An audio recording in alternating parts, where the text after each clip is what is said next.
길가의 작은 카페에서는 부드러운 재즈 음악 소리마저 덮어버리는 맑은 웃음소리가 울려 퍼졌습니다. 3명의 젊은 여성이 여유로운 오후를 만끽하고 있었습니다. 불과 3초 만에 그들의 운명이 끔찍한 방향으로 갈라질 것이라는 사실을 전혀 알지 못한 채였습니다. 검은색 무번호판 밴, 차량 미끄러지듯 열리는 문, 그리고 곧 닥쳐올 죽음 같은 침묵. 그들의 평화로운 삶이 산산조각 나기 직전이었습니다. 그러니까 네 말은 네가 직접 그 격투기 도장에 등록해서 그 남자를 혼내주겠다는 거야. 박선아의 목소리가 믿을 수 없다는 듯 한 옥타브 높아졌다. 그녀는 방금 마신 아이스 아메리카노가 너무 썼는지 인상을 찌푸렸다. 강지우는 어깨를 으쓱하며 웃음을 터뜨렸다. 혼내준다기보단 정당방위의 중요성을 좀 알려주려는 거지. 어제 나한테 뭐라고 했는지 알아. 여자가 무슨 호신술이냐. 그냥 예쁘게 웃는 법이나 배우라잖아. 시대착오적이지 않아. 완전 미쳤네.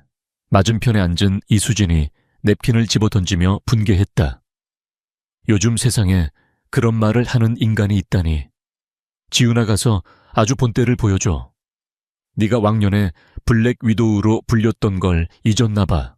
스위스, 지훈이 검지를 입술에 대며 과장되게 주변을 둘러봤다. 그건 비밀이야. 지금 난 그냥 평범한 호신술 강사라고. 새 여자의 웃음소리가 다시 한번 카페 테라스에 퍼져나갔다. 햇살은 따뜻했고 커피 향은 달콤했으며 주말 오후의 공기는 평화로웠다. 강지우는 이 순간이 영원하길 바랐다. 그녀는 국내 최고의 특수부대에서 그림자라는 코드네임으로 불리던 에이스 요원이었지만 3년 전 끔찍한 임무를 마지막으로 군복을 벗었다. 지금 그녀에게 가장 소중한 것은 바로 이 평범한 일상, 그리고 선아와 수진 두 소중한 친구들과의 시간이었다. 아, 맞다. 다음 주 내 생일 파티 말이야.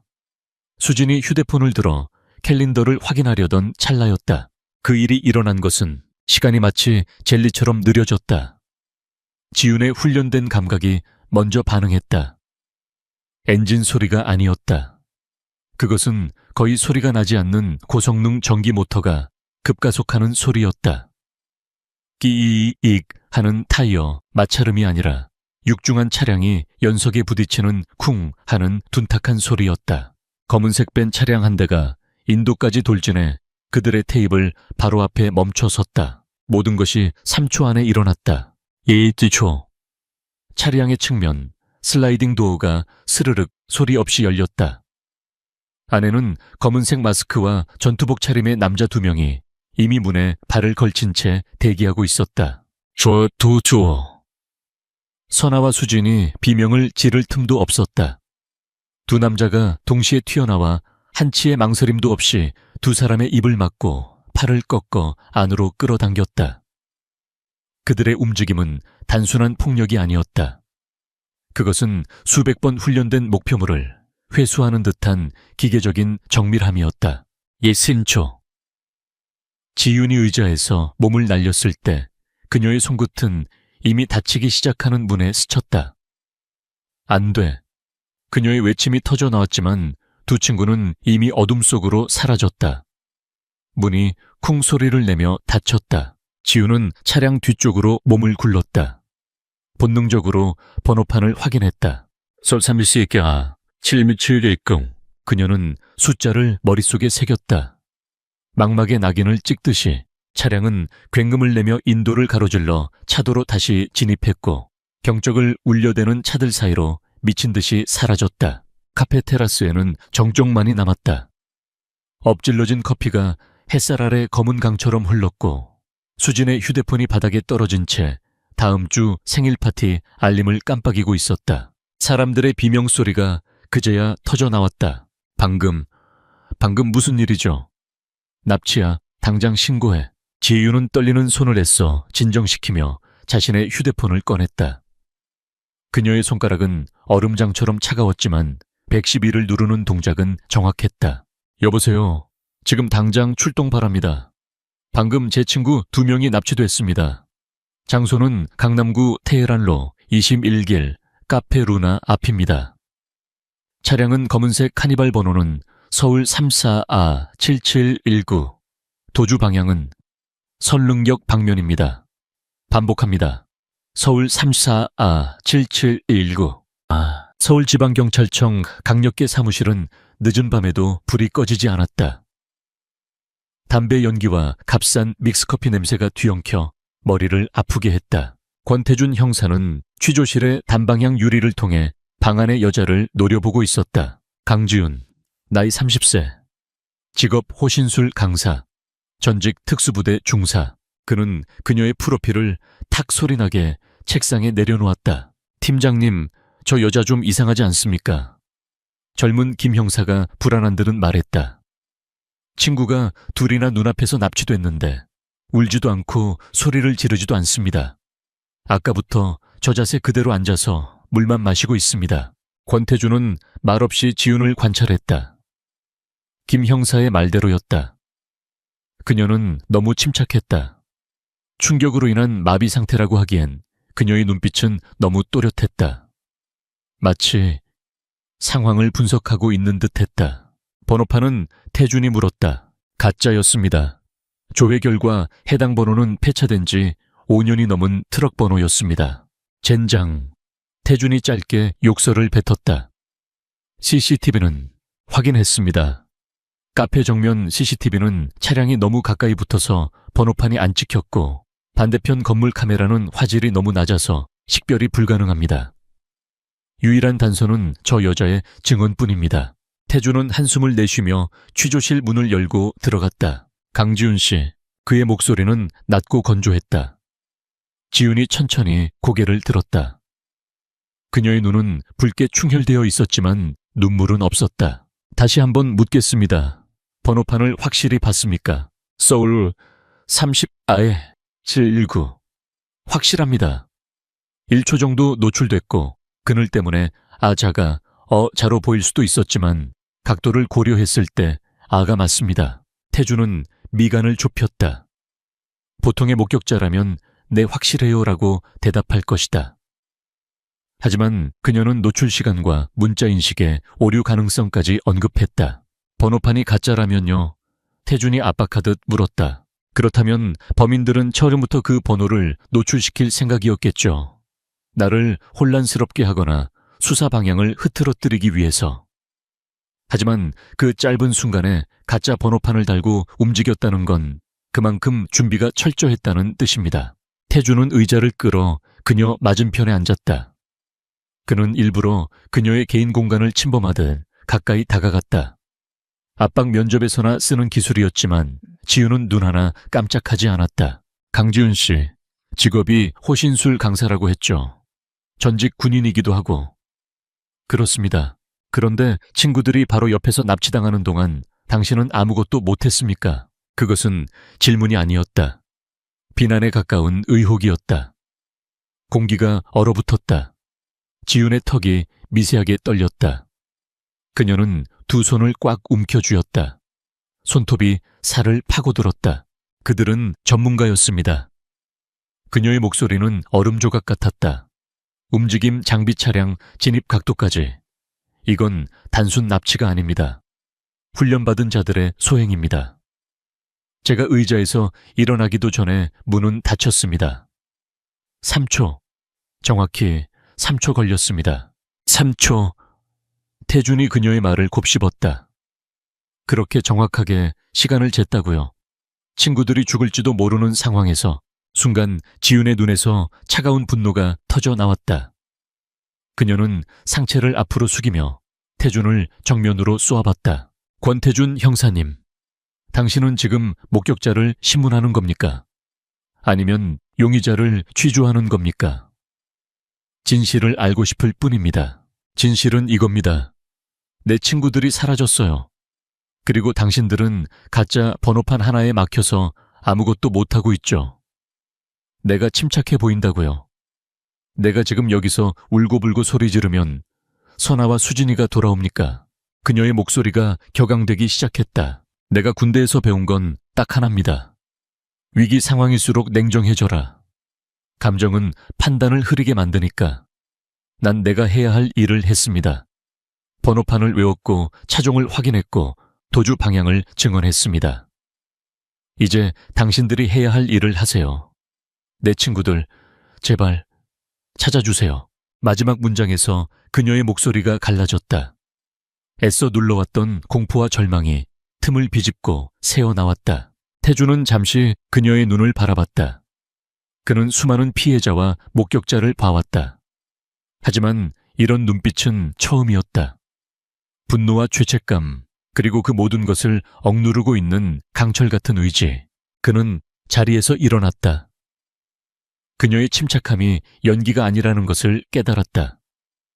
그것은 그녀가 스스로를 방어하는 유일한 방식이었다. 김 형사.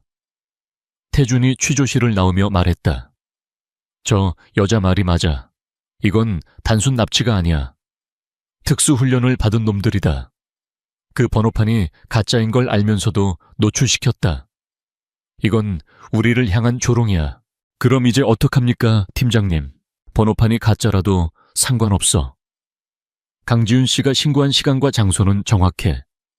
그 시간대에 해당 경로를 지난 모든 검은색 밴 차량을 조회해. 방범 CCTV 상가, CCTV 차량 블랙박스. 단 하나도 빼놓지 말고 전부 다. 태주는 다시 한번 취조실 안을 흑잇봤다. 강지훈은 고개를 숙인 채 미동도 하지 않았다. 그는 알 수 있었다. 이 사건은 보통이 아니었다. 그리고 저 여자 강지훈은 이 사건의 단순한 목격자가 아니었다. 그녀는 폭풍의 눈이었다. 서울지방경찰청 강력계 사무실은 거대한 벌집이 터진 듯한 혼란에 휩싸였다. 권태주는 12시간 넘게 눈을 붙이지 못했다. 그의 책상은 구겨진 서류와 식어버린 커피잔으로 뒤덮여 있었다. 팀장님 말씀하신 대로 서울 344-719는 대포차도 아니었습니다. 그냥 존재하지 않는 번호판입니다. 폐차된 트럭 번호를 교묘하게 조합한 거였습니다. 보고를 받은 태주는 붉게 충혈된 눈으로 종합 상황판을 노려봤다. 거대한 서울 지도 위에는 납치 발생 지점을 중심으로 수많은 CCTV 아이콘이 깜빡이고 있었다. 그 여자 말대로야. 태준이 거칠게 머리를 쓸어 넘겼다. 놈들은 우리가 번호판에 매달릴 줄 알았어. 시간 낭비하게 만든 거야. 그럼 이제 어떡합니까? 단서가 왜 없어? 태준이 소리쳤다. 사무실이 순간 조용해졌다. 단서는 번호판이 아니야. 강지훈이 말한 시간과 장소다. 오후 3시 15분. 테헤란로 21길. 놈들이 그 번호판을 달고 있었다는 건 적어도 그 시간 그 장소에 있었다는 증거야. 교통통제센터에 연락해. 3시 15분 전후 5분간 설릉역 방면으로 진입한 모든 검은색 밴, 차량 싹 다 뒤져. 그때 사무실 문이 열리고 김 형사가 난처한 표정으로 들어왔다. 팀장님, 저기 김 형사의 등 뒤로 어제와 똑같은 검은색 트레이닝복 차림의 강지훈이 서 있었다. 그녀는 태준의 책상으로 망설임 없이 걸어왔다. 내 친구들은 찾았습니까? 사무실의 모든 형사들이 일제히 태준과 지훈을 쳐다봤다. 태준은 관자놀이를 꾹꾹 눌렀다. 강지훈 씨, 여긴 민간인이 들어올 곳이 아닙니다. 집에서 기다리시죠. 못 기다립니다. 지훈이 단호하게 말했다. 제가 도울 일은 없습니까? 몽타주 작업이라도. 지금 장난합니까? 태준의 목소리에 날이 섰다. 범인들은 전부 마스크를 쓰고 있었습니다. 몽타주로 뭘 하겠다는 겁니까? 그리고 당신은 목격자지 수사관이 아닙니다. 그럼 수사관으로서 대답해 주시죠. 지훈이 태준의 책상 위에 있던 지도를 손가락으로 짚었다. 여기입니다. 카페 루나. 놈들은 이쪽 골목으로 진입해서 대로로 빠져나갔어요. 하지만 이 길은 일방통행입니다. 즉, 놈들은 역주행을 해서 들어왔다는 뜻입니다.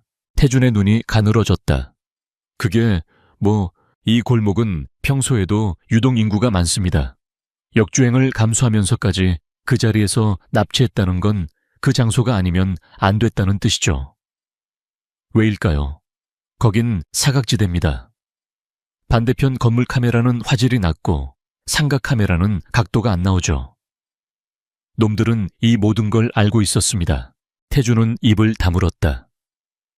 그는 이미 그 사실을 파악하고 있었지만 저 여자가 단 몇 시간 만에 그것도 피해자의 친구라는 패닉 상태에서 이 정도까지 분석했다는 사실이 놀라웠다. 당신의 분석은 잘 들었습니다. 하지만 태준이 그녀에게 한 걸음 다가섰다. 여긴 당신의 훈련장이 아닙니다. 강중사. 여긴 현실입니다. 지금 당장 찾았습니다, 팀장님. 데이터 분석팀의 막내가 모니터에서 눈을 떼지 못한 채 외쳤다. 3시 16분, 설릉역 4번, 출구 앞 CCTV, 검은색 밴 차량입니다.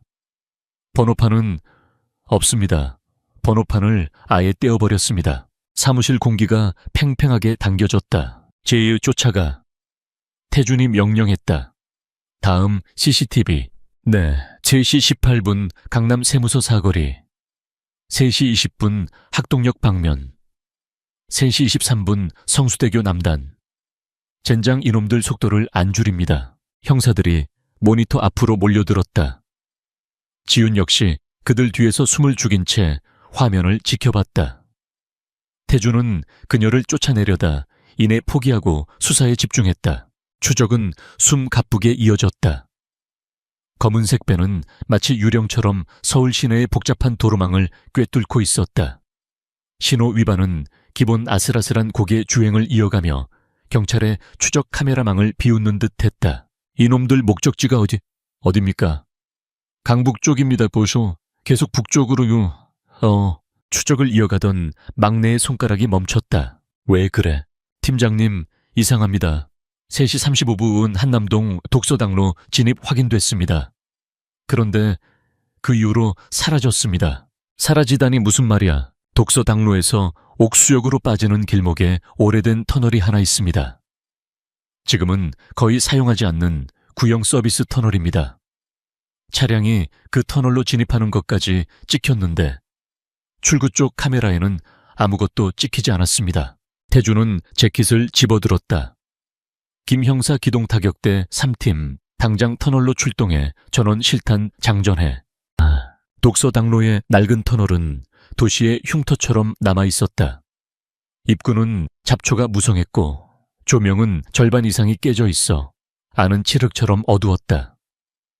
냉기가 터널 안쪽에서부터 뿜어져 나오는 듯했다. 태준은 방탄조끼를 여미며 K 입구 소총의 안전장치를 풀었다. A팀은 좌측, B팀은 우측으로 붙어 플래시라이트 함부로 켜지마. 저구에선 투시경으로 확인해. 형사들이 발소리를 죽이며 어둠 속으로 스며들었다. 태준은 그들의 선두에 섰다. 터널 안은 물이 떨어지는 소리 외에는 아무 소리도 들리지 않았다. 100m, 200m. 터널은 끝없이 이어지는 듯했다. 팀장님, 아무것도 없습니다. 김 형사의 목소리가 무정이를 통해 작게 울렸다. 타이어 자국도 사람 발자국도 없습니다. 바닥이 깨끗합니다. 태준이 멈춰 섰다. 그의 군홧발 아래로 물이 고여 있었다. 그는 손전등을 켰다. 바닥은 축축하게 젖어 있었지만 김 형사의 말대로였다. 마치 누군가 고압 세척기로 청소라도 한 듯 최근 차량이 지나간 흔적이 전혀 없었다. 중간에 빠지는 길이 있나? 없습니다. 여긴 외길입니다. 그때였다. 태준의 발에 무언가가 채였다. 팀장님, 그것은 검은색 천조각이었다. 태준이 조심스럽게 집어들었다. 특수부대원들이 사용하는 전투복 재질의 천이었다. 그리고 그 위에는 이건 작은 금속 배지였다. 서울 34-71719. 번호판을 만들고 남은 자투리 금속 조각이었다. 이 개자식들이 놈들은 이 터널을 통해 도망친 게 아니었다. 그들은 이 터널 안에서 다른 차로 갈아탔거나 혹은 이 터널 자체가 그들의 아지트와 연결되어 있을지도 몰랐다. 하지만 지금 당장은 아무런 단서도 없었다. 그들은 완벽하게 증발했다.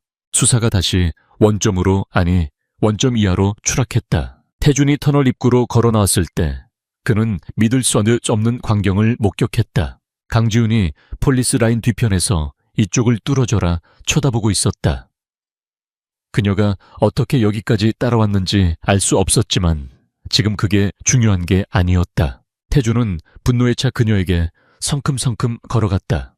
당신 지금 제정신이야. 여긴 범죄 현장이야. 봤습니다. 지훈이 그의 말을 잘랐다. 그녀의 시선은 태준의 손에 들린 증거물 봉투, 그 안에 금속 조각에 고정되어 있었다. 가짜 번호판 조각이죠. 태준은 할 말을 잃었다. 당신은 날 믿지 않았죠, 권 형사님. 지훈의 목소리는 터널에서 불어오는 바람보다 더 차가웠다. 내가 여자라서 그냥 겁에 질린 피해자 친구라서 당신들 수사에 방해만 된다고 생각했겠죠. 강지훈 씨, 선 넘지 마. 선은 당신들이 넘었어요. 아니, 선을 넘을 기회조차 놈들에게 빼앗겼죠. 그녀가 어두운 터널 입구를 가리켰다.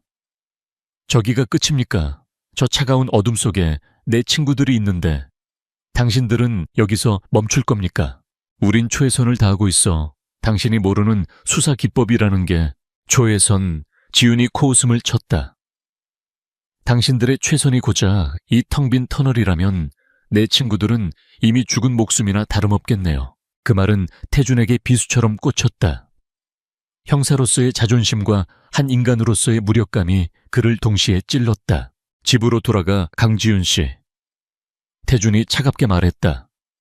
이건 당신이 낄 수 있는 싸움이 아니야. 이건 전쟁이야. 그리고 당신은 지금 무기 없이 전쟁터에 서 있어. 그럼 무기를 주든가. 뭐, 날 이용해요. 지훈이 태준의 눈을 똑바로 바라봤다. 놈들은 내 친구들을 데려갔어요. 하지만 날 남겨뒀죠. 목격자를. 놈들이 왜 날 그냥 뒀을까요? 태준은 대답하지 않았다. 놈들이 날 잊었거나 혹은 지훈의 눈에 섬뜩한 빛이 스쳤다. 날 일부러 남겨뒀거나 어느 쪽이든 난 미끼가 될 수 있어요. 날 수사에 참여시켜요. 태준은 그녀의 제안을 일축했다. 말도 안 되는 소리. 우린 민간인을 미끼로 쓰지 않아. 그는 지훈을 지나쳐 자신의 차로 향했다. 그는 이성적으로는 저 여자를 당장 집으로 돌려보내야 한다고 생각했지만 동시에 그녀의 눈빛에서 자신과 같은 종류의 지독한 집념을 읽었다. 차가운 터널 앞 두 사람의 팽팽한 대립은 수사의 막다른 골목 그 자체를 상징하고 있었다. 시간은 흐르지 않았다. 응고되어 붙어버렸다. 일주일. 강지훈에게 그 일주일은 지옥 그 자체였다. 그녀는 잠을 자지 않았다. 먹지도 않았다. 그녀는 자신의 도장바닥에 서울시 전도를 펼쳐놓고 납치가 일어난 3초를 수천 수만 번 복기했다. 검은색 밴, 2명의 납치범, 기계적인 움직임, 가짜 번호판, 그리고 독서당로 터널. 그녀는 매일 경찰서로 향했다. 권태준의 사무실 문을 두드렸다. 돌아오는 대답은 늘 같았다. 수사 중입니다. 단서가 없습니다. 강지훈 씨, 제발 돌아가세요. 업무에 방해됩니다. 그녀는 권태준의 눈에서 무력감을 읽었다.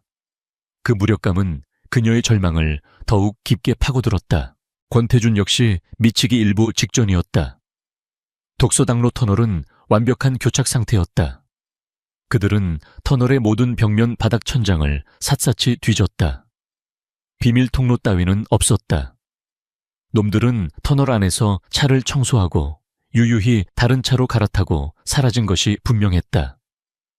그들은 경찰을 비웃으며 완벽한 증거 인멸을 해냈다. 일주일째 되던 날 아침 강력계 사무실의 전화벨이 울렸다. 발신지는 서울이 아니었다. 강원도, 평창, 김 형사가 의아한 듯 전화를 받았다. 몇 초간의 정적 후 그의 얼굴이 하얗게 질렸다. 팀장님. 태준은 김 형사의 표정을 보고 모든 것을 직감했다. 신고가 들어왔습니다. 평창군 야산에 버려진 산장에서 시신 2구가 발견됐다고 합니다. 젊은 여성, 인상착의가 일치합니다. 태준의 심장이 차갑게 가라앉았다. 서울에서 200km 떨어진 곳, 놈들은 어떻게 그 먼 곳까지 흔적 없이 이동했는가? 그는 수화기를 가로챘다. 시신 상태는 수화기 너머로 현지 경찰의 떨리는 목소리가 들려왔다. 팀장님, 직접 보셔야 할 것 같습니다. 이건 저희도 처음 보는... 태주는 지훈의 도장문을 열었을 때 샌드백 터지는 소리에 귀가 먹먹해지는 것을 느꼈다. 지훈은 땀에 흠뻑 젖어 샌드백을 몰아붙이고 있었다. 그녀의 눈은 텅 비어 있었고 움직임에는 분노가 아닌 기계적인 절박함만 남아 있었다. 강지훈 씨, 지훈이 멈췄다. 그녀의 뼈마디가 드러난 주먹에서는 피가 배어 나오고 있었다. 찾았습니까?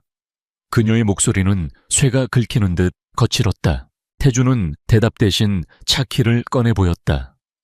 나와 같이 가야 할 곳이 있습니다. 강원도 평창입니다. 지윤의 눈동자가 파르르 떨렸다. 그녀는 샌드백을 쥔 채 천천히 무너져 내릴 것 같았지만 이내 이를 악물고 일어섰다. 가죠.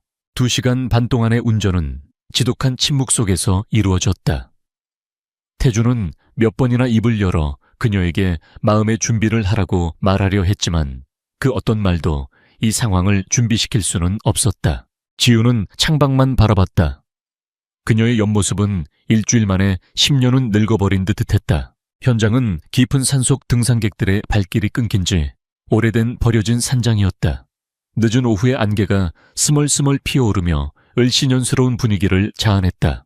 형사님, 이쪽입니다. 현지 경찰이 폴리스 라인을 걷어 올렸다. 산장 안은 어두웠지만 역한 냄새는 나지 않았다.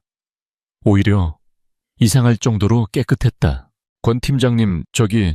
태주는 숨을 멈췄다. 그리고 지우는 그 자리에서 얼어붙었다. 산장 거실 중앙 낡은 나무 테이블을 사이에 두고 두 여자가 마주 앉아 있었다. 박선아와 이수진이었다. 그들은 마치 평화로운 오후에 차를 마시듯은 우아한 자세로 앉아 있었다. 누군가 입혀준 듯한 하얀색 원피스는 먼지 하나 없이 깨끗했다. 서은아야. 지훈이 꿈을 꾸는 듯 중얼거리며 한 걸음 다가갔다. 두 사람은 눈을 뜨고 있었다. 그들의 피부는 완벽했다. 창백하다 못해 투명해 보이는 피부는 흠집 하나 없었고 마치 섬세하게 빚어진 도자기 인형, 포슬렌 돌스처럼 매끄럽게 빛나고 있었다.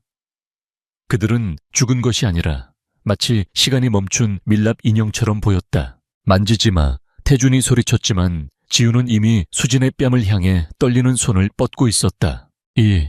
이건... 지훈의 손끝이 수진의 뺨에 닿았다. 차갑지 않았다. 그냥 사물 같았다. 수진아, 정신 차려. 나야. 지훈이야. 장난치지 마. 그녀가 수진의 어깨를 흔들었지만 인형은 미동도 하지 않았다. 그때 현장 감식반원이 태준에게 다가와 낮은 목소리로 속삭였다. 팀장님, 이건 정말 끔찍합니다. 외상은 전혀 없습니다. 교살 흔적도 자상도 없습니다. 그럼 사인이 뭐야? 감식반원이 조심스럽게 선아의 팔꿈치 안쪽을 가리켰다. 아주 미세한 목이 물린 자국 같은 주삿바늘 자국이 있었다. 독극물입니다. 그런데 일반적인 청상알이나 그런 게 아닙니다. 혈액검사 예비 결과 감식반원은 목소리를 더욱 낮췄다. 수은 멀큐리입니다. 엄청난 양의 수은이 정맥으로 직접 주입됐습니다. 태주는 머리를 한 대 맞은 듯한 충격을 받았다. 수은. 그것이 이 끔찍한 완벽함의 이유였다. 수은 중독은 내부 장기를 서서히 파괴하지만 동시에 피부를 방부 처리하듯 창백하고 단단하게 만든다. 놈들은 그녀들을 죽인 게 아니었다. 박제한 것이었다. 그 단어를 들은 순간 강지훈의 머릿속에서 무언가가 툭 하고 끊어졌다. 그녀가 애써 붙들고 있던 이성에 끈 특수부대원으로서의 냉철함, 호신술 강사로서의 강인함. 그 모든 것이 산산조각 났다. 그녀는 선아와 수진의 완벽하지만 생명력 없는 눈을 바라봤다. 자신에게 가서 본때를 보여줘 라며 웃던 수진이. 여자가 무슨 호신술이냐는 말을 들었다며 분개하던 선아가 이제 그들은 웃지도 화내지도 못하는 끔찍한 작품이 되어버렸다. 죄책감이 해일처럼 밀려왔다. 내가 그 자리에 같이 있었는데, 내가 그들을 지키지 못했는데, 내가 최강의 요원이라고 불렸는데 고작 3초 만에 친구들을 잃고 이제 그들의 시신조차 지켜주지 못했다. 아, 지윤의 입에서 신음이 터져 나왔다. 그녀의 비명은 산장 전체를 울렸다. 그것은 슬픔의 울부짖음이 아니었다. 그것은 영혼이 찢어지는 소리였다. 강지훈은 그 자리에 주저앉았다. 그녀는 더 이상 서 있을 수 없었다. 그녀는 바닥을 주먹으로 내리치며 통곡했다. 차갑게 상황을 분석하던 강중사는 사라졌다. 두 친구를 잃은 한 여자만이 남아 절규하고 있었다. 권태주는 그 모습을 차갑게 지켜봤다. 그는 어제까지 강지훈을 의심했다. 너무 침착해서, 너무 냉정해서. 하지만 지금 그녀의 모든 것이 무너져 내리는 모습을 보며 그는 깨달았다. 이것은 단순 살인이나 납치가 아니다.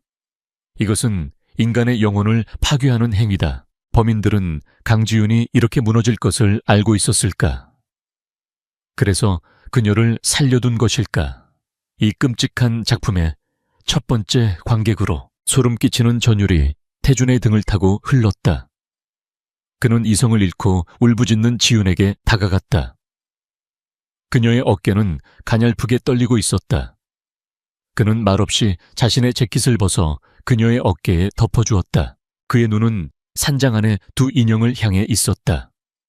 그 눈에는 더 이상 수사관의 냉철함이 아닌 지독한 분노가 이글거리고 있었다. 이건 미친놈들의 짓이다. 그리고 이 미친놈들은 예술가 행세를 하고 있다. 그는 강지훈의 어깨를 가볍게 두드렸다. 강지훈 씨, 이제 그만 울어요. 그의 목소리는 낮고 단단했다. 운다고 저들이 돌아오지 않아. 대신 내가 약속하지. 지훈이 눈물로 범벅이 된 얼굴을 들었다. 이 쓰레기 같은 놈들 내 손으로 잡아서 당신 앞에 무릎 꿇릴 테니까. 이건 내 형사직을 건 약속이요. 박선아와 이수진의 합동 장례식은 비와 함께 끝났다. 하늘은 마치 거대한 회색 펠트처럼 찢어져 차가운 빗물을 도시 위로 쏟아냈다. 강지훈은 검은 상복을 입은 채 빗물이 두 친구의 영정사진 위로 흐르는 것을 무감각하게 바라보고 있었다. 그녀는 울지 않았다. 그녀의 눈물은 평창의 그 끔찍한 산장에서 모두 말라버렸다. 지금 그녀 안에 남은 것은 눈물이 아닌 뼛속까지 스며드는 항이, 한치와 모든 것을 태워버릴 듯한 공허한 분노뿐이었다. 사람들이 그녀에게 다가와 위로의 말을 건넸지만 그 소리는 마치 물속에서 듣는 것처럼 웅궁거릴 뿐 그녀의 귀에 닿지 않았다. 지훈 씨, 괜찮아요. 지훈아 기운내. 그녀는 고장난 인형처럼 고개를 끄덕일 뿐이었다. 괜찮아. 그녀는 속으로 비웃었다. 당신들이 뭘 안다고. 내 친구들은 지금 저 차가운 액자 속에서 웃고 있는데. 아니, 그들은 웃고 있지 않았다. 그들은 눈을 감지 못한 작품이 되어버렸다. 권태주는 장례식장 가장자리 기둥 뒤에 서서 그녀를 지켜보고 있었다. 그는 정복이 아닌 달아빠진 가죽 재킷 차림이었다. 그는 위로를 건네기 위해 온 것이 아니었다. 그는 확인하기 위해 왔다. 그는 강지훈이 무너지는 것을 보았다.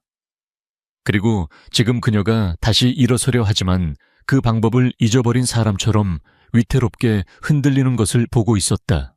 그리고 직감적으로 알았다. 놈들은 저 여자를 가만두지 않을 것이다. 장례식이 끝나고 지훈은 모든 차를 거절하고 빗속을 혼자 걷기 시작했다. 비에 젖는 것이 좋았다. 이 차가운 감각만이 자신이 아직 살아있다는 것을, 이 끔찍한 현실에 발을 붙이고 있다는 것을 느끼게 해주었다. 그녀의 체육관이 있는 골목길로 접어들었을 때였다. 그녀의 발걸음이 멈췄다. 무언가 이상했다. 너무 조용했다. 빗소리 외에 등 뒤에서 미묘하게 일정한 간격으로 들려오는 소리가 있었다. 다박, 다박. 그녀가 멈추자 그 소리도 멈췄다. 슬픔으로 마비되었던 강지윤의 감각이 잊고 있던 그림자로서의 본능이 서서히 깨어나기 시작했다. 그녀는 다시 걷기 시작했다. 천천히 발소리가 다시 시작되었다. 정확히 그녀의 보폭과 속도를 맞추고 있었다. 한 명이 아니었다. 적어도 둘. 편집증이 아니야. 그녀는 길모퉁이의 상점 쇼윈도에 비친 자신의 모습을 쳐다보는 척했다. 그녀의 뒤 20m 지점. 검은색 우산을 쓴 남자. 그리고 그 뒤 대각선 맞은편 인도의 또 다른 남자. 두 사람은 전혀 관계없는 척 행동했지만 그들의 시선은 정확히 지윤에게 고정되어 있었다. 심장이 쿵 하고 내려앉았다. 날 감시하고 있어. 그들은 왜 지금껏 나타나지 않았을까? 지윤은 순식간에 답을 찾았다. 그녀가 무너져 내리길 기다린 것이다. 그녀가 슬픔에 잠겨 가장 무방비 상태가 되기를 오늘 바로 이 순간을 노린 것이다. 지윤은 방향을 틀어 더 좁은 골목길로 들어섰다. 체육관으로 가는 지름길이었다. 그리고 가장 어두운 길이었다. 발소리가 더 빠르고 더 노골적으로 따라붙기 시작했다. 내어지다. 그녀는 자신이 미끼임을 깨달았다. 하지만 그녀는 도망칠 생각이 없었다. 그녀는 주먹을 쥐었다. 손톱이 손바닥을 파고들었다. 피가 났다. 샌드백을 치며 흘렸던 피와는 다른 차갑고 끈적한 감각이었다. 골목길의 중간쯤에 이르렀을 때 정면에서 오토바이 한 대가 헤드라이트를 번쩍이며 달려왔다. 빛 때문에 시야가 흐려진 탓이라고 하기엔 너무 정면으로 그녀를 향해 돌진했다. 지유는 몸을 날려 피했다. 끼익! 오토바이가 그녀를 스치듯 멈춰 섰다. 운전자가 헬멧을 쓴 채 그녀에게 욕설을 퍼부었다. 눈 똑바로 뜨고 다녀. 미친 여자야. 모든 것이 연극이었다. 그녀가 오토바이에 정신이 팔린 순간 뒤에서 따라오던 두 남자가 덮쳤다. 잡아! 한 놈이 그녀의 머리채를 잡으려 했고 다른 놈이 허리를 감싸 안으려 했다. 그들의 움직임은 3초 만에 두 친구를 납치했던 전문가들과는 달랐다. 훨씬 거칠고 투박했다. 하지만 목적은 분명했다. 납치였다. 그것이 그들의 실수였다. 그들은 지윤의 슬픔을 얕봤고 그녀의 본질을 잊었다.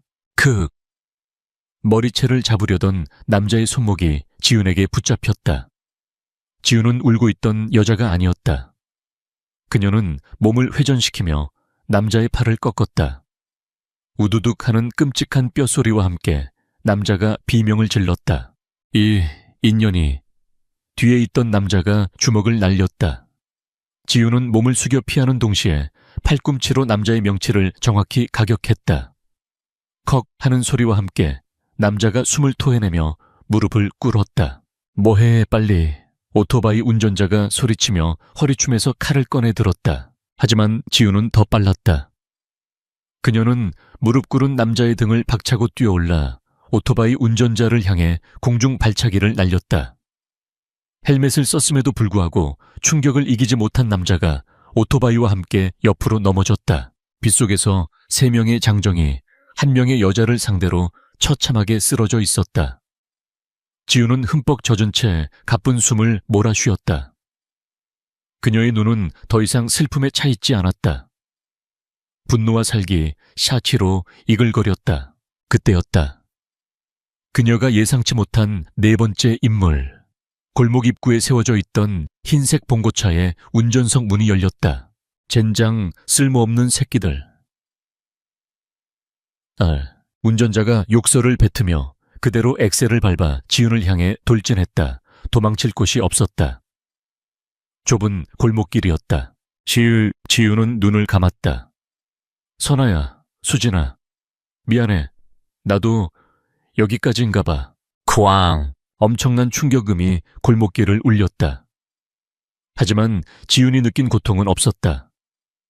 그녀가 천천히 눈을 떴을 때 믿을 수 없는 광경이 펼쳐졌다. 검은색 세단 한 대가 어디선가 나타나 흰색 봉고차의 옆구리를 정확히 들이받아 벽에 처박아 버렸다. 검은색 세단에 운전석 문이 열리고 권태준이 내렸다.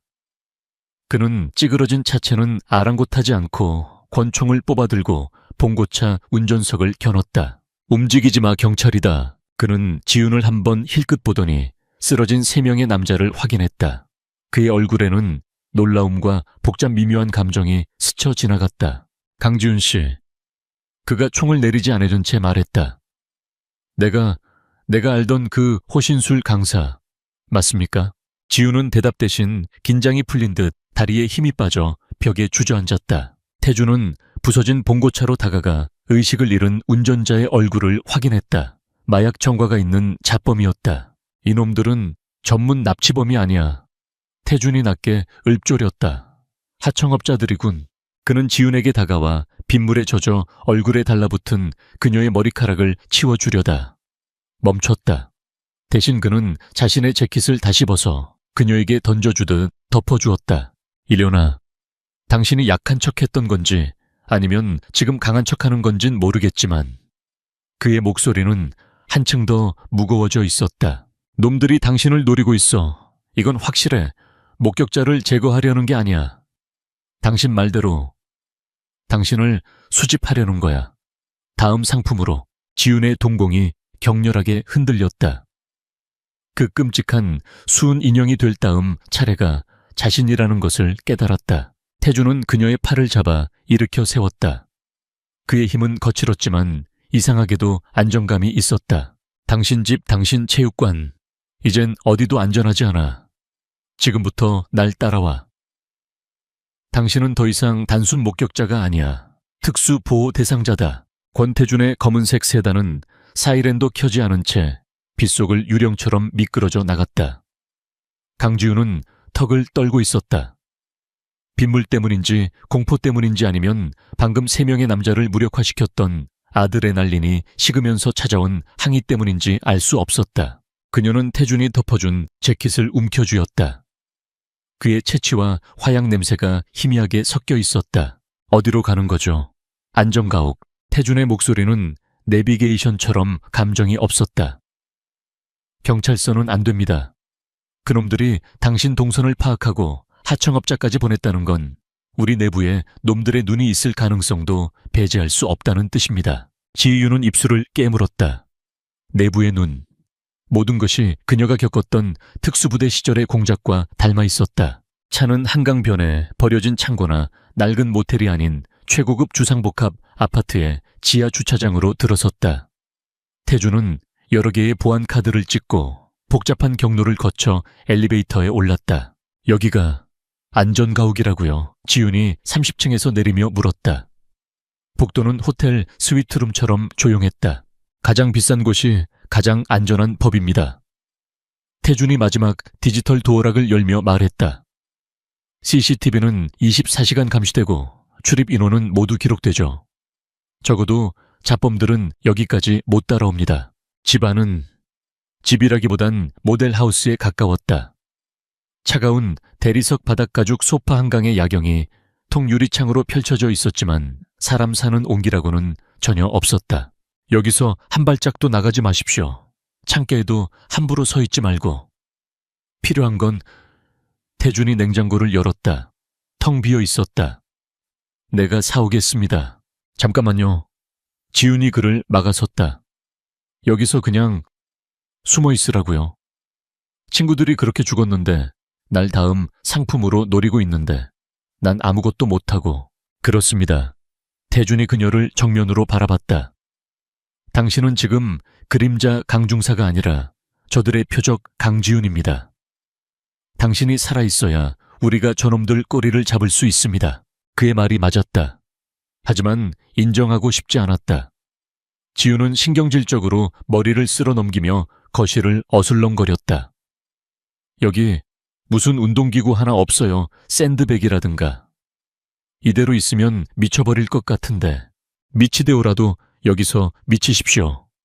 그게 내 일입니다. 태준은 딱 잘라 말했다. 그는 이미 휴대폰으로 누군가에게 지시를 내리고 있었다. 김 형사 A10을 안전가옥으로 식료품 좀 보내. 아니, 내가 주문하는 리스트대로만. 배달은 자네가 직접 해. 그는 그 어떤 구멍도 허용하지 않을 작정이었다. 근데 그날 밤 두 사람은 한 공간에 갇힌 맹수처럼 서로를 맴돌았다.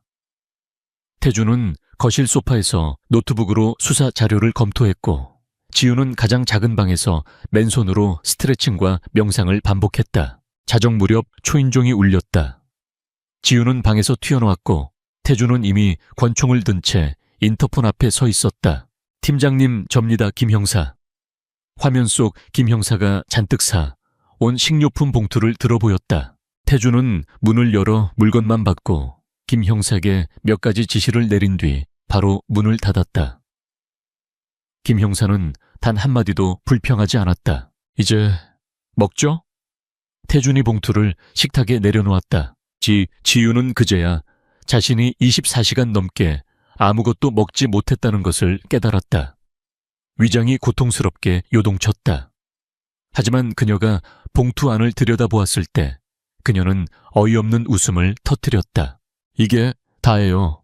봉투 안에는 컵라면 5개 에너지바 한 묶음, 그리고 믹스커피 한 통이 전부였다. 숯에 필요한 최소한의 열량입니다. 태준이 무심하게 대답하며 컵라면에 물을 부었다. 세상에. 지윤이 이 말을 짚었다. 내가 지금 누구한테 잡혀있는 건지 모르겠네. 흉악범이야. 아니면 당신의 이 빌어먹을 식단이야. 불만 있습니까? 당연히 있지. 난 매운 거 제거 못 먹어요. 그리고 이 커피는, 이건 그냥 설탕물이잖아. 난 아메리카노 마신다고요. 그것도 디카페인으로. 저녁엔. 그녀는 자신이 왜 이런 사소한 것에 목숨을 거는지 알 수 없었다. 어쩌면 이건 생존 본능일지도 모렀다. 이 끔찍한 상황 속에서 강지윤이라는 사람의 정체성을 잃지 않으려는 발악. 그녀는 선아와 수진처럼 인형이 되고 싶지 않았다. 태주는 그녀의 투정을 묵묵히 듣고 있었다. 그는 포크를 든 채 잠시 생각에 잠기더니 말없이 다른 쪽 봉투를 열었다. 거기에는 지윤이 말한 디카페인 원두 커피와 작은 그라인더, 그리고 신선한 과일 몇 개가 들어있었다. 지윤의 눈이 동그래졌다. 당신, 김 형사가 센스가 없어서 내가 따로 주문했어. 태주는 퉁명스럽게 말하며 컵라면을 흡입했다. 하지만 그의 귀끝이 살짝 붉어져 있었다. 그것은 아주 작은 균열이었다. 얼음장 같던 두 사람 사이에 생긴 지극히 인간적인 틈이었다. 지우는 자신도 모르게 피식하고 웃음이 새어나오는 것을 막지 못했다. 평화는 잠시였다. 다음 날 오후 태준이 잠시 자리를 비운 사이였다. 그는 외부망과 완벽히 차단된 경찰 내부망으로만 접속하기 위해 서재 방으로 들어갔다. 지우는 거실에서 그가 사온 과일을 먹고 있었다. 그때였다. 거실에 70인치 스마트 TV가 픽 소리를 내며 저절로 켜졌다. 지우는 리모컨을 찾으며 중얼거렸다. 뭐야, 고장났나? TV 화면은 검은색이었다. 그리고 잠시 후 하얀색 자막이 타이핑되듯 나타났다. 우리가 지켜보고 있다. 지윤의 심장이 멎는 듯 했다. 그녀는 거실 한가운데서 얼어붙었다. 너의 친구들은 아름다웠어. 화면이 바뀌었다. 박선아와 이수진. 평창 산장에서 발견되었던 그 인형의 모습이 고화질 화면 가득 클로즈업되었다. 완벽하게 창백한 피부생기 없이 뜬 눈. 안 돼. 하지만 넌 더 특별해, 지윤아. 넌 최고의 작품이 될 거야. 다음 순간 화면에 나타난 것은 방금 전 거실 소파에 앉아 사과를 베어 물던 강지윤 바로 자신의 모습이었다. 각도가 이상했다. TV 바로 위 혹은 천장 어딘가에서 찍은 듯한 구도였다. 그녀는 비명을 지르며 뒷걸음질 쳤다. 놈들이 이 집 안을 보고 있다. 팀장님, 권태준 씨. 그녀의 비명에 놀란 태준이 서재에서 뛰쳐나왔다. 무슨 일이야? 그는 거실 TV 화면을 보고 상황을 즉시 파악했다. 그는 TV 전원을 뽑는 대신 TV 자체를 바닥으로 밀어 넘어뜨렸다. 와장창 소리와 함께 화면이 깨졌다. 해킹당했어. 태준이 외쳤다. 이 집의 모든 스마트 기기, 웹캠 전부 다 그는 지훈의 팔을 잡아 끌었다. 그녀는 이미 공포로 인해 과호흡 상태였다. 숨이 안 쉬어져. 강지훈 정신 차려 날바. 태준이 그녀의 뺨을 가볍게 때렸다. 숨 쉬어. 놈들이 원하는 게 바로 이거야. 네가 무너지는 거. 그의 외침이 그녀의 공황 상태를 뚫고 들어왔다. 그때 태준의 휴대폰 개인용이 울렸다. 모르는 번호였다. 그가 받자마자 기계로 변조된 목소리가 흘러나왔다. 즐거웠나 형사. 첫 번째 쇼는 끝났어. 이제 두 번째 쇼를 시작하지. 너희들 대체 정체가 뭐야? 우리는 수집가다. 그리고 내 옆에 인형은 경매에 붙여졌지. 가장 비싼 값을 부른 고객이 그녀의 마지막을 결정할 거야. 어쩌면 내 친구들처럼 수은으로 마무리하는 걸 원할지도. 아이게. 태준의 욕설이 끝나기도 전에 펑 감개하는 소리와 함께 거실 통유리창이 산산조각 났다. 저격이었다. 태준은 본능적으로 지훈을 감싸 안고 바닥을 굴렀다. 총알이 그들이 방금 서 있던 벽에 박혔다.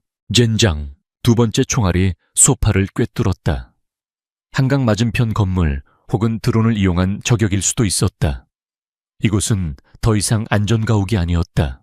완벽한 사냥터였다. 일요나 지하 주차장으로 가야 해. 태준이 소리치며 지훈을 일으켰다. 나 때문에. 지훈이 떨며 말했다. 닥쳐. 태준이 그녀의 뺨을 다시 한번 붙잡았다. 이번에는 때린 것이 아니라 그의 눈을 보게 하려는 것이었다. 내 탓이 아니야. 이건 전쟁이야. 그리고 우린 여기서 살아나가야 해. 알겠어. 지훈은 그의 불타는 듯한 눈동자를 보았다. 그 눈에는 두려움이 없었다. 오직 분노와 자신을 지키겠다는 의지만이 가득했다. 그녀는 고개를 끄덕였다. 좋아. 내가 엄호할 테니 형광까지 뛴다. 내가 새 사면. 아니, 지훈이 그의 말을 잘랐다. 같이 뛰는 건 표정만 키울 뿐이죠. 내가 먼저 놈들의 시선을 끌게요. 무세운. 지규는 태준의 손에서 권총을 빼앗듯 가져갔다. 태준이 제지할 틈도 없었다. 당신 총 내가 빌려 쓰죠. 이봐, 난 방탄조끼도 없어요. 하지만 당신은 있죠. 당신이 더 중요해, 형사님. 그러니까 그녀가 태준을 현관 쪽으로 밀었다. 내가 3초를 벌게요. 그 3초 안에 엘리베이터로 가요. 주차장에서 봐요. 그녀는 3초를 말했다. 모든 비극이 시작되었던 그 3초였다. 지우는 태준의 대답을 듣지도 않고 깨진 유리창 반대편 엄폐가 가능한 기둥을 향해 몸을 날렸다. 이쪽이다 이 개자식들아. 탕탕. 그녀가 총을 쏘며 엄폐물 사이를 이동했다. 저격수의 총알이 그녀가 방금 떠난 자리를 때렸다. 태준은 1초간 망설였다. 저 여자는 지금 자신을 미끼로 던졌다. 그가 지켜야 할 대상이 오히려 그를 지키려 하고 있었다. 빌레오먹을.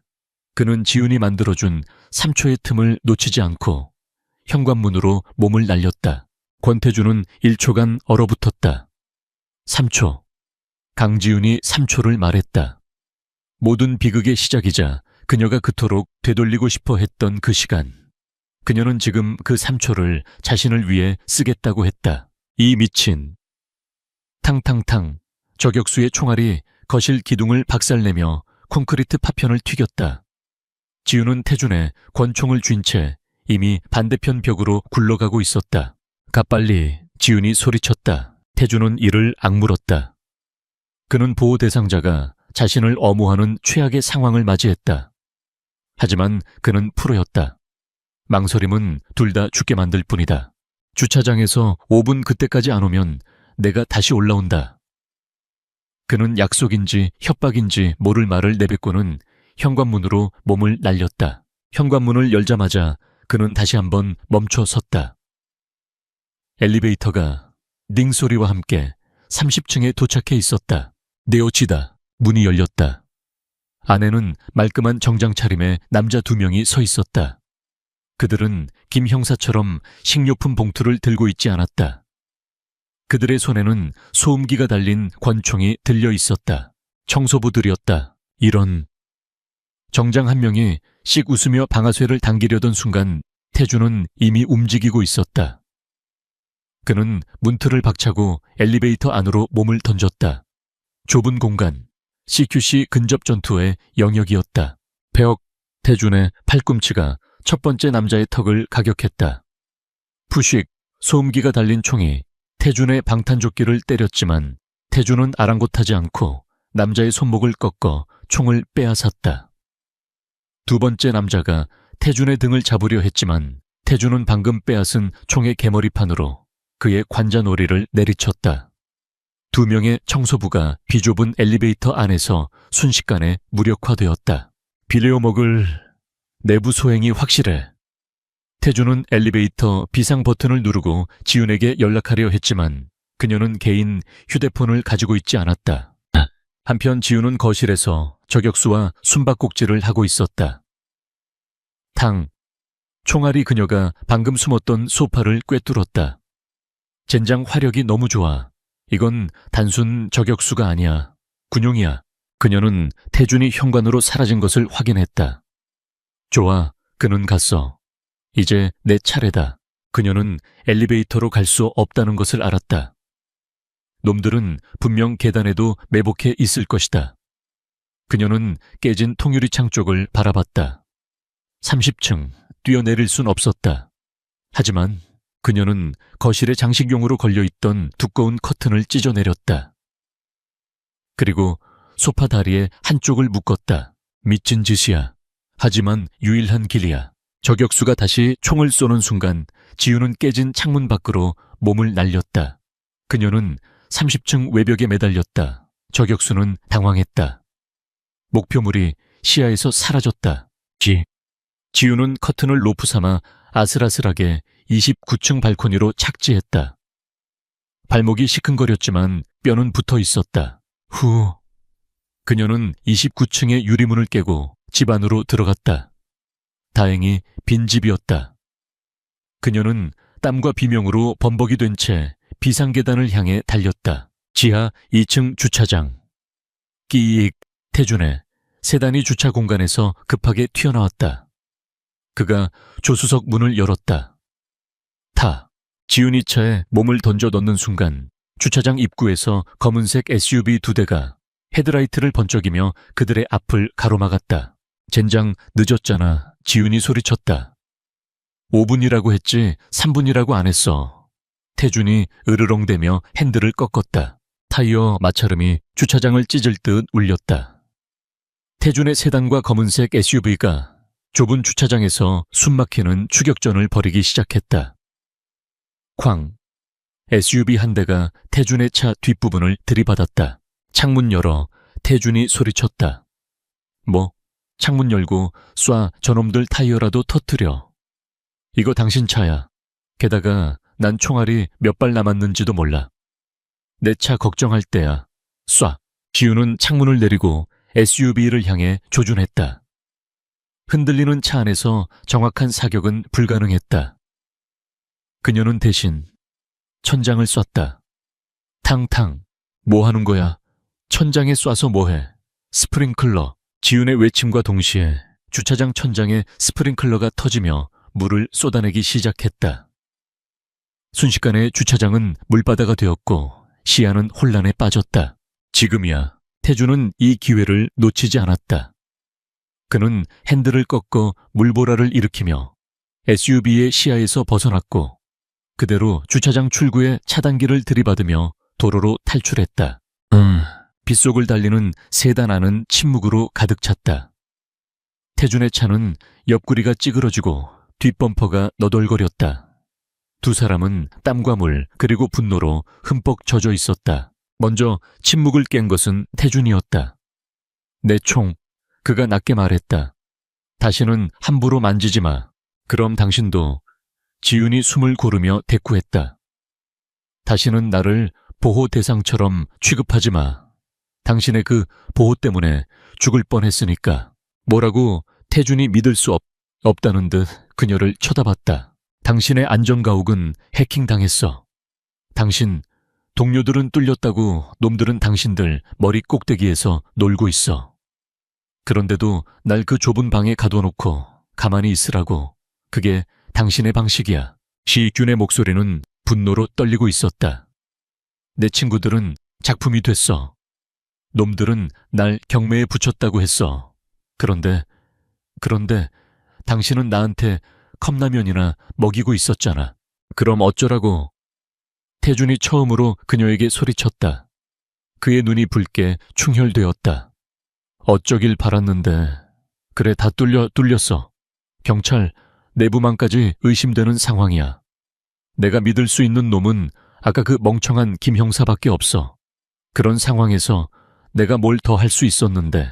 그의 외침은 분노가 아니었다. 절박함이었다. 내가 당신까지 그렇게 인형으로 만들 순 없었단 말이다. 태준의 마지막 말은 거의 들리지 않을 정도로 작았다. 지우는 입을 다물었다. 그녀는 그의 어깨에 박힌 방탄조끼에 총알 자국을 보았다. 그녀는 그의 곁에 놓인 청소부에게서 빼앗은 소음기 달린 권총을 보았다. 그 역시 지옥 한가운데에 서 있었다. 차가운 공기가 차 안에 내려앉았다. 한참 후 태준이 다시 입을 열었다. 그의 목소리는 다시 얼음장처럼 차가워져 있었다. 김 형사가 내 개인 라인을 통해 알아낸 게 있어. 그는 더 이상 지훈에게 숨길 수 없다는 것을 깨달았다. 놈들은 단순한 살인범이 아니야. 다크웹 조직이야. 이름은 아르티장, The Artisan. 예술가라는 뜻이지. 지훈의 눈빛이 날카로워졌다. 그들은 완벽한 여성을 납치해서 쇼를 진행해 VVIP 고객들만 입장 가능한 폐쇄형 라이브 스트리밍 사이트에서 고객들은 경매를 통해 피해자를 고문할 방법을 주문하지. 가장 비싼 값을 부른 자의 요구대로. 태준의 목소리가 증오로 잠겨 있었다. 그리고 수은 주입. 그게 그들의 마지막 작품이자 가장 비싼 값에 팔리는 피날레야. 피해자를 영원히 완벽한 인형으로 만드는 그들의 시그니처. 지유는 눈을 감았다. 선아와 수진의 마지막 모습이 떠올랐다. 그 모든 것이 돈 많은 변태들의 유희를 위한 것이었다. 그래서 그 아르티장의 방송국이 어디 있는데? 그걸 몰라. 놈들은 서버를 수백 군데 돌리고 IP를 세탁해. 잡을 수가 없어. 아니, 지훈이 고개를 저었다. 잡을 수 있어. 그녀는 태준의 뒷좌석에 있던 그의 업무용 노트북 가방을 가리켰다. 노트북 줘. 지금 해킹이라도 하겠다고 놈들이 날 해킹했어. 안전가옥 TV에서. 그건 실수야. 지훈의 눈이 차갑게 빛났다. 놈들이 나에게 메시지를 보낸 그 경로. 그건 놈들의 발자국이야. 난 특수부대에서 그림자로 불렸어. 암살만 한 게 아니야. 적진의 통신망을 마비시키는 게 내 주특기였지. 그녀는 노트북을 켜고 태준이 경악하는 사이 경찰 내부망이 아닌 어둠의 네트워크로 접속하기 시작했다. 그녀의 손가락이 키보드 위에서 춤을 췄다. 날 상품이라고 했겠다. 날 경매에 붙였다고. 그녀의 입가에 차가운 미소가 걸렸다. 어디 수집가가 아니라 사냥감이 되는 기분이 어떤 건지 똑똑히 가르쳐주지. 권태준의 차는 더 이상 세단이 아니었다. 그것은 찌그러진 강철의 흉기였다. 그는 총알이 박힌 앞 유리를 주먹으로 내리쳤다. 망할, 운전이나 해. 지훈이 노트북에 코를 박은 채 소리쳤다. 그녀의 손가락은 이미 키보드 위에서 보이지 않을 정도로 움직이고 있었다. 놈들이 나한테 보낸 그 TV 해킹. 이건 단순한 메시지가 아니었어. 자신들의 작품을 뽐내려는 서명, 시그네처이야. 오만함이지. 그리고 난 지금 그 오만함의 꼬리를 물었어. 그래서 잡았어. 태준이 빗길을 아슬아슬하게 빠져나가며 물었다. 겨우이다. 지훈의 눈이 번뜩였다. 놈들은 자신들이 완벽하다고 생각하겠지만 네트워크에 완벽은 없어. 흔적을 남겼어. 아주 미세한 패킷 손실. 여기다. 그녀의 손가락이 멈췄다. 화면 가득 의미불명의 코드 라인이 스크롤되더니 하나의 위성사진으로 바뀌었다. 인천이야. 지훈이 말했다. 인천항 근처 폐기된 제분 공장, 놈들 서버가, 아니 놈들의 방송국이 거기 있어. 젠장 인천 뒤에 태주는 핸들을 거칠게 꺾어 유턴을 시도했다. 지금 서울에서 시간 없어. 지훈이 화면에 나타난 또 다른 창을 가리켰다. 라이브 스트리밍 접속 화면이었다. 다음 쇼 60분 후라는 카운트다운 타이머가 깜빡이고 있었다. 이 개자식들이. 태준이 엑셀을 끝까지 밟았다. 차가 비명을 지르며 인천을 향해 날아가기 시작했다. 그는 운전대를 잡은 손으로 휴대폰을 꺼내 단 한 사람에게 전화를 걸었다. 김 형사. 팀장님, 괜찮으십니까? 지금 본청에서는. 닥치고 들어. 지금 당장 내 개인 화기 전부 챙겨. 내 사물함에 있는 예비 탄창이랑 방탄복도 잊지 마. 그리고 내 차 몰고 인천항 4번 부두 폐제분 공장으로 와. 지금 당장 내 인천은 왜? 그리고 본청에 보고하는 순간 우린 다 죽어. 놈들 끈앞풀이 내 뒤통수에 총알을 박을 거라고. 이건 명령이 아니야, 김 형사. 이건 부탁이야. 올 수 있겠어. 수화기 너머로 김 형사의 마른 침 삼키는 소리가 들렸다. 50분 안에 가겠습니다. 팀장님, 전화가 끊겼다. 이제 그들은 고립된 세 사람이었다. 폐제분 공장은 눅눅한 바다 냄새와 녹슨 철 냄새가 뒤엉켜 지옥 같은 악취를 풍기고 있었다. 비는 그칠 줄 몰랐고 거대한 공장 건물은 어둠 속에서 거대한 짐승처럼 웅크리고 있었다. 김 형사가 먼저 도착해 있었다. 그는 낡은 현장 점퍼 아래로 방탄복을 껴입은 채 K2 소총을 들고 떨고 있었다. 팀장님, 저 진짜 무섭습니다. 잘했어, 김 형사. 태준이 그의 어깨를 두드렸다. 무서워할 줄 아는 놈이 끝까지 살아남는 거야. 태준은 자신의 권총을 재장전했다. 지훈도 그가 청소부에게서 빼앗은 총을 확인했다. 난 지훈이 입을 열었다. 난 여기서 선아와 수진이의 마지막을 봤어. 그녀는 해킹을 통해 그날의 녹화본 일부를 확인한 것이었다. 그러니까 태준이 그녀의 눈을 바라보며 말했다. 여기서 우리가 그놈들의 마지막을 만들어주는 거야. 준비됐어. 지유는 대답 대신 공장 담벼락의 낡은 배전반으로 향했다. 그녀는 노트북 대신 작은 공구 몇 개로 배전반을 열었다. CCTV 저괴선, 센서, 싹 다 구식이야. 놈들은 네트워크 보안에만 치중했지. 이런 아날로그는 신경도 안 썼군. 치직 몇 번의 스파크가 튀더니 공장의 모든 보안 시스템이 일제히 먹통이 되었다. 그림자가 입장한다고 알려줘야지. 그녀가 차갑게 말했다. 세 사람은 유령처럼 공장 안으로 스며들었다. 내부는 거대했지만 기계는 모두 멈춰 있었다. 그들은 밀가루 포대 대신 값비싼 방송 장비와 서벌렉이 즐비한 복도를 지나갔다. 저기야. 지훈이 거대한 강철문을 가리켰다. 냉동 창고 3이라고 쓰인 곳. 그곳에서만 미세하게 음악 소리가 새어나오고 있었다. 클래식이었다. 태준이 손짓했다. 김 형사가 문 우측에, 지훈이 좌측에 섰다. 태준은 문 정면에 섰다. 쇼는 끝났다. 태준이 문을 걷어찼다. 쾅둘, 문이 열리자막 눈부신 조명이 쏟아졌다. 그곳은 창고가 아니었다. 완벽하게 방음 처리된 방송 스튜디오였다. 수십 대의 카메라가 중앙을 향해 있었고 중앙에는 수술대 같은 침대가 놓여 있었다. 그리고 그 침대 위에는 또 다른 여자가 묶인 채 울고 있었다. 캣, 컷. 수술용 가운을 입고 하얀 마스크를 쓴 남자가 불쾌하다는 듯 소리쳤다. 그는 카메라가 아닌 침입자들을 바라봤다. 지금이 어떤 순간인 줄 알아. 가장 순수하고 완벽한 절망이 예술로 승화되는 순간이라고. 그런데 감히 무식한 경찰 나부랭이들이. 그가 아르티장 조직의 우두머리였다. 팀장님, 저격수.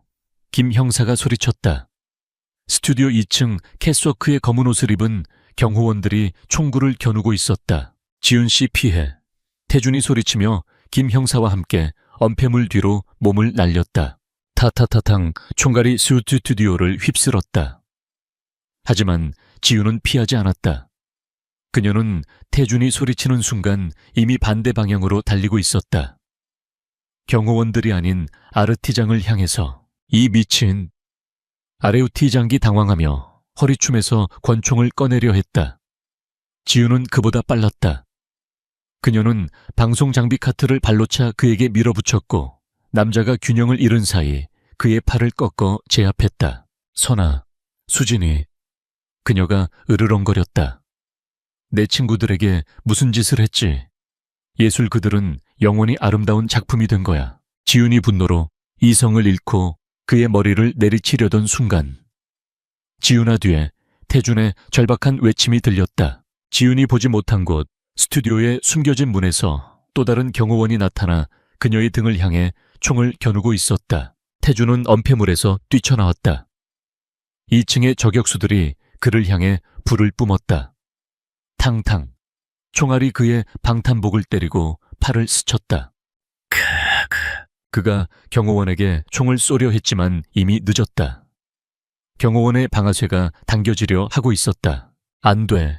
지훈이 아르티장을 방패 삼아 태준 쪽으로 몸을 날리려 했지만 거리가 너무 멀었다. 바로 그때였다. 탕 아마하마려다. 경호원의 머리에서 피가 터져 나왔다. 탕. 2층의 저격수 한 명도 쓰러졌다. 모두가 놀라 총소리가 난 곳을 바라봤다. 스튜디오 입구 김 형사가 K2 소총을 든 채 다리를 후들후들 떨고 있었다. 그는 분명 엄폐물 뒤에 있었는데 사실 사격 만발이었습니다. 훈련소에서. 그는 거의 울기 직전이었다. 모든 것이 3초 만에 끝났다.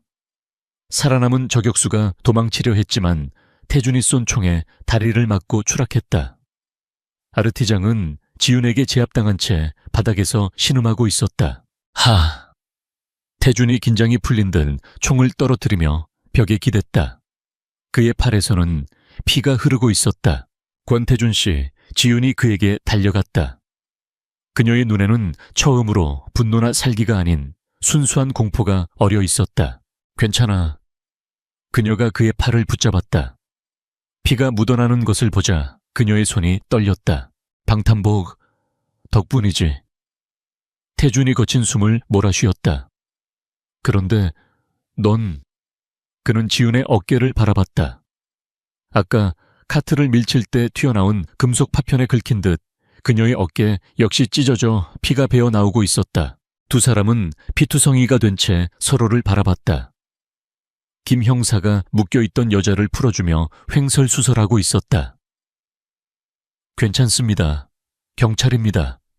진짜 경찰이에요. 지훈이 태준의 팔에 난 상처를 자신의 옷소매를 찢어 압박했다. 바보같이 왜 뛰어들어? 그녀가 울먹이며 말했다. 그럼 넌 왜 그놈한테 먼저 달려들었는데? 태준이 아픔에 인상을 쓰면서도 피식 웃었다. 호신술 강사가 그렇게 무모해서야 수강생들이 뭘 배우겠어. 시끄러워. 지훈이 그의 상처를 더 세게 눌렀다. 두 사람의 눈이 지독하게 가까운 거리에서 마주쳤다. 지옥 같은 스튜디오 한가운데서 두 사람은 서로의 상처를 통해 서로의 생명을 확인하고 있었다. 사이렌 소리가 지옥 같던 공장의 소음을 덮었다. 응급구조대원들이 찢어진 어깨를 지혈하는 강지훈과 팔에서 흐르는 피를 애써 무시하며 현장을 지휘하는 권태준을 발견했을 때 그들은 이 두 사람이 방금 거대한 범죄 조직을 무너뜨린 영웅인지 아니면 그저 운이 좋았던 생존자인지 구분할 수 없었다. 이봐요. 두 사람 다 당장 병원으로 가야 합니다. 난 괜찮아. 태준이 말했지만 그의 다리는 이미 후들거리고 있었다. 지훈은 아무 말 없이 그에게 다가가 그의 성 한쪽 팔을 자신의 목에 둘렀다. 이봐 뭐하는. 닥치고 걸어. 지윤이 이를 악물었다. 그녀 역시 어깨의 고통으로 다리가 풀리기 직전이었다. 당신 엄청 무겁네. 평소에 운동 안 하지? 지금 농담할 때야. 그럼 지금 울까요? 두 사람은 서로에게 기댄 채 핏자국이 흥건한 공장을 절뚝거리며 걸어 나왔다. 마치 지독한 전쟁터에서 살아 돌아온 두 명의 전우처럼. 김 형사는 이미 구급차에 앉아 쇼크 담요를 뒤집어 쓴 채 훌쩍이고 있었다. 팀장님, 지윤 씨, 저 사람 쐈어요. 으헝. 태준과 지윤은 그 모습을 보고 동시에 실신 직전의 얼굴로도 피식 웃음을 터뜨렸다. 서울경찰병원 2인실. 놀랍게도 두 사람의 부상은 생각보다 심각하지 않았다. 태준은 총알이 팔을 스쳤고 방탄복 덕분에 갈비뼈에 금이 간 정도였다.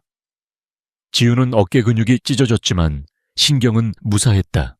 문제는 지금 이 순간이었다. 이거 껍질이 너무 두껍잖아. 태준이 퉁명스럽게 내뱉으며 깁스한 팔 대신 멀쩡한 손으로 사과를 깎고 있었다. 하지만 그의 손은 권총에는 익숙할지 몰라도 과되는 재앙 그 자체였다. 사과 껍질은 쥐가 파먹은 것처럼 울퉁불퉁했고 과육의 절반이 날아가고 있었다. 그냥 줘요. 내가 할게. 지윤이 붕대를 감은 어깨를 애써 움직이며 사과를 뺏으려 했다. 가만히 있어.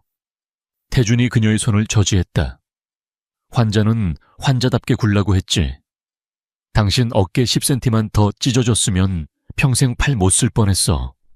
의사 말 못 들었어. 그럼 형사님은요? 지윤이 지지 않고 받아쳤다. 갈비뼈에 금 같다면서요. 그렇게 앉아 있어도 되는 거예요. 그리고 사과 깎는 법은 유치원생 조카한테라도 좀 배우든가. 이건 사과가 아니라 무슨 현대미술 조각품 같네. 태준의 이마에 힘줄이 섰다. 그는 결국 사과를 깎는 둥 마는 둥 한 조각을 잘라 툭 하고 지윤의 입에 물렸다. 먹어. 말 시키지 말고. 지윤은 딱딱한 사과 조각을 우물거리며 그를 노려봤다. 두 사람 사이에는 기묘한 정적이 흘렀다. 저기. 지윤이 먼저 입을 열었다. 왜? 김 형사님은 괜찮아요. 아까 보니까 거의 실신했던데. 멀쩡해. 태준이 다시 서투른 칼질을 시작했다. 본청에서 영웅됐어. 언론 인터뷰한다고 난리인데 그날을 생각하면 눈물만 납니다. 이따위 소리나 하고 앉았고. 푸핫. 지윤이 웃음을 터뜨렸다. 웃지 마. 당신도 공범이야. 그 녀석 지금 특진 심사 들어갔어. 당신이랑 나 그리고 김 형사 셋이서 그 생지옥을 깼다고 하니 위에서는 입이 떡 벌어졌지. 그럼 아르티짱은요? 지윤의 목소리가 다시 낮아졌다. 태준의 칼질이 멈췄다. 잡았어. 그놈이 예술가 행세하던 대머리. 본명은 최동식. 전직 의사였어. 수은 중독에 대한 해박한 지식은 거기서 나온 거였지. 그래요. 그리고 다크 웹사이트. 우리가 확보한 서버 덕분에 인터폴과 공조해서 VVIP 고객 명단도 싹 다 확보했어. 지금 이 순간에도 지구 반대편 어딘가에서 점잖은 척하던 회장님들이 줄줄이 체포되고 있을 거야. 내부 끈앞풀은요. 총경급이었어. 태준이 씁쓸하게 말했다. 돈에 눈이 멀어서 아르티장에게 안전가옥 위치 정보랑 내 동선까지 다 넘겼지. 지금은 감방에서 아주 편하게 쉬고 계셔. 남은 평생. 지우는 창밖을 바라봤다. 비는 그치고 오랜만에 햇살이 창문으로 쏟아지고 있었다. 선아랑 수진이는 정식으로 재수사 명령 떨어졌어. 단순 실종이 아니라 국제 범죄 조직에 의한 테러형 살인으로. 놈들에게 최고의 형량을 안겨줄 거야. 내가 약속했잖아. 네 앞에 무릎 꿇릴 거라고. 지우는 고개를 돌려 태준을 바라봤다. 그는 여전히 엉망진창으로 사과를 깎고 있었다. 고마워요. 시끄럽고 이것 좀 마저 먹어. 그가 또 한 조각을 그녀의 입에 찔러 넣었다. 한 달 후 서울시립추모공원. 강지훈은 검은색 원피스가 아닌 편안한 청바지 차림으로 2개의 납고람 앞에 섰다. 박선아와 이수진의 사진이 환하게 웃고 있었다. 선아야, 수진아, 나왔어. 지훈의 목소리는 담담했다. 너희들 거기서는 편하지. 그놈들 다 잡혔어. 너희들 그렇게 만든 놈들 평생 감옥에서 썩게 될 거래. 그러니까 이제 발 뻗고 편히 쉬어. 그녀는 사진을 한참 동안 바라봤다. 나 사실 너희들한테 너무 미안해서 아무것도 못할 줄 알았어. 그런데 나 생각보다 밥도 잘 먹고 잠도 잘 자. 그리고 어이없게도 웃기도 해. 그녀의 눈에 눈물이 살짝 고였다. 나 괜찮아지려나 봐. 너희들이 하늘에서 나 행복하라고 빌어주고 있는 거지. 고마워. 그리고 미안해. 내 친구가 되어줘서 정말 고마웠어. 그녀가 막 돌아서려 할 때 누군가 그녀의 어깨에 따뜻한 재킷을 걸쳐주었다. 가죽 냄새와 희미한 믹스커피 냄새. 여기서 이러고 있을 줄 알았지. 권태준이었다. 그는 깁스를 풀었지만 여전히 팔이 불편한 듯 어깨를 주무르며 서 있었다. 여긴 어쩐 일로 순찰 중이었어. 거짓말이야. 그냥 당신 여기 있을 것 같아서. 그는 말없이 그녀 옆에 섰다. 2 사람 모두 한동안 사진만 바라봤다. 갈비뼈는 다 붙었어요. 지훈이 물었다. 당신 때문에 다시 부러질 뻔했지. 그놈의 사과는 왜 그렇게 먹여댄 거야? 내가 먹고 싶다고 했나 자기가 깎아놓고. 그 사과 깎느라 내 손가락도 깎일 뻔했어. 2 사람의 유치한 말다툼이 고요한 추모공원에 작게 울렸다. 지훈이 피식 웃었다. 가요. 여기 이제 그만 오게. 태준은 대답 대신 그녀의 손을 잡았다. 지훈이 놀라 그를 쳐다봤지만 그는 뻔뻔하게 앞만 보고 걸었다. 그의 손은 권총을 잡던 손답게 거칠고 투박했지만 따뜻했다. 지훈은 그 손을 뿌리치지 않았다. 다시 5월. 모든 비극이 시작되었던 테헤란로 21길 카페 루나. 카페는 끔찍했던 그날의 흔적을 지우고 카페 써니라는 이름으로 다시 문을 열었다. 지우는 그날과 똑같은 야외 테라스 자리에 앉아 있었다. 맞은편에는 선아와 수진 대신 권태준이 앉아 있었다. 그래서 여길 꼭 다시 와야 했어. 태준이 찡그리며 물었다. 그는 이런 화창한 날씨와 어울리지 않는 가죽 재킷을 고집하고 있었다. 그럼요. 지훈이 새로 산 선글라스를 끼며 말했다. 넘어진 곳에서 다시 일어나야지. 안 그래요, 형사님? 난 이제 당신 담당 형사 아닌데. 아, 참. 그럼 뭐라고 불러야 하지? 갈비뼈 금간 아저씨. 야, 알았어요, 알았어. 태준 씨. 지훈이 웃음을 참으며 말했다. 커피나 마셔요. 아, 잠깐. 그거 뭐예요? 태준은 방금 나온 아이스 아메리카노가 아닌 자신이 따로 주문한 믹스 커피를 마시고 있었다.